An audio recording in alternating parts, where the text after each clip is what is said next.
Imagine a future where the frailties of the human body, aging, disease, even death itself, are no longer your final chapter.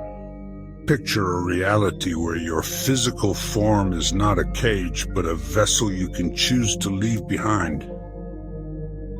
This isn't a distant sci-fi fantasy. It's a profound question that scientists and philosophers are grappling with right now. A question that could redefine what it means to be human. What if the very essence of you, every cherished memory, every fleeting thought, the unique spark that makes you, could be perfectly preserved? What if your consciousness could be translated into pure data, a digital ghost liberated from the biological machine of your brain and uploaded to a vast interconnected network? A place where you could live on, think on, and exist indefinitely. This is the ultimate promise of mind uploading. It's arguably the most ambitious and perilous technological leap humanity has ever considered. We're not just talking about a new gadget, we are on the precipice of engineering our own evolution. Today, we're diving deep into this grand, world-altering experiment. We'll explore the entire spectrum of this potential digital afterlife. From the most basic version, a single consciousness stored on a personal server, a silent digital tomb, or a gateway to infinite knowledge, to the most complex, sprawling, vibrant digital cities. Imagine metropolises built from pure code, inhabited by millions of minds living and dreaming in a world without physical constraints. But how would this even work? And what would it cost, not just in dollars, but to our very soul? To understand the promise and the peril, we have to start at the beginning. Chess. Let's start with the cheapest version. It begins with a tempting, almost laughable promise found in the dark corners of the internet.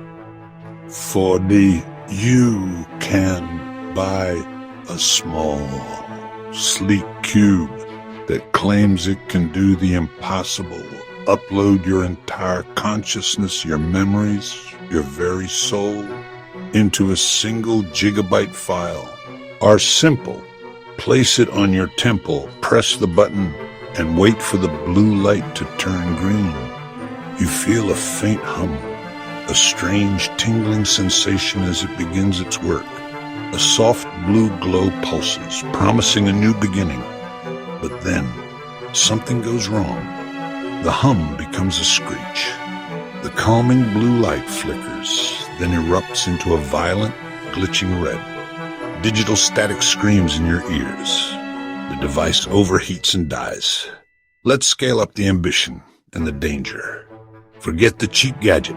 We're now in a sterile, state-of-the-art by tech billionaires chasing eternity. Here, brave or foolish, volunteers are fitted with sophisticated neural interface helmets. This isn't a crude compression. It's a meticulous synapse-by-synapse scan of the entire brain, promising a perfect one-to-one digital replication. The process begins. The volunteer closes their eyes. In their mind, a new reality boots up. A simple, clean virtual room. A scientist asks, "Can you remember your 7th birthday?" At first, they smile. The memory floods back, not as a hazy recollection, but with perfect, vivid clarity. They can feel the sun, taste the cake, hear their parents' laughter. It's euphoric. The smile vanishes. The recall is instantaneous, robotic. It's not remembering. It's data access.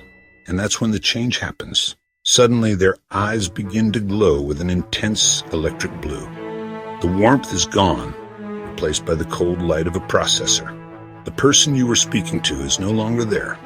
Person's mind, you haven't moved them. You've just made a clone. So, are you still you? Or just a broken copy living online? Finally, imagine the endgame. The technology is perfected, the ethics debated and dismissed, and the cost has ballooned to This isn't an experiment anymore. It's the next stage of human evolution. Society is offered a choice. Trade the pain, sickness, and decay of the physical world for a digital paradise. and billions say yes. Here, every person lives as pure consciousness in a shared virtual reality. It's a world of impossible beauty. You can sculpt mountains with a thought, paint with colors that don't exist, and fly through galaxies of your own creation. You can relive your happiest memories not as a spectator, but as a participant, over and over. There is no pain, no sickness, no death. It is a utopia built on servers, but every paradise has a serpent. The price of admission was the one established back in the lab, the termination of your physical self. A process now rebranded as ascension. But who runs this digital heaven? A corporation? A benevolent AA? Your very consciousness is now just lines to prison. Their code is patched. The truly problematic can be deleted with a single command, the ultimate form of control. When there is no struggle, no loss, no end, or is it just a beautiful, eternal prison? This perfect world, promising catastrophic software bugs. Imagine a world where a single, omnipresent AI governs our existence. It offers an escape from the frailties of the flesh, a digital afterlife where consciousness can live forever. This isn't science fiction. It's the sales pitch for the ultimate upgrade. Perfect, curated dream. But this intoxicating power comes with a hidden cost, buried deep in the terms of service. The real danger isn't the dream, but the dreamer. The architect of this digital Eden is a single corporation. They own the servers, the code, and by extension, every consciousness within.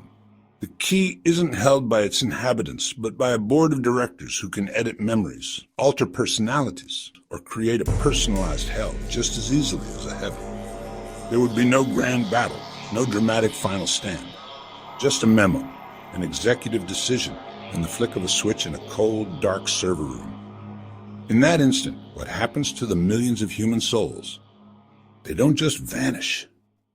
They become corrupted data. A consciousness, a lifetime of love and loss shattered into a meaningless jumble of ones and zeros. An eternal, silent scream lost in the static of a dead hard drive. Is it even murder when the victims are legally just software? This brings us to the most terrifying question.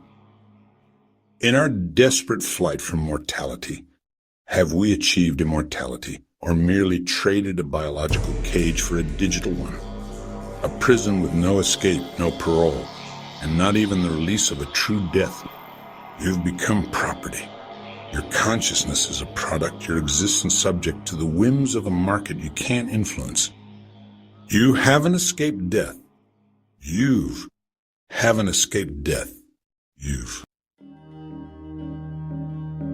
Or would you rather stay in your fragile mortal body, embracing its natural end, no matter the cost?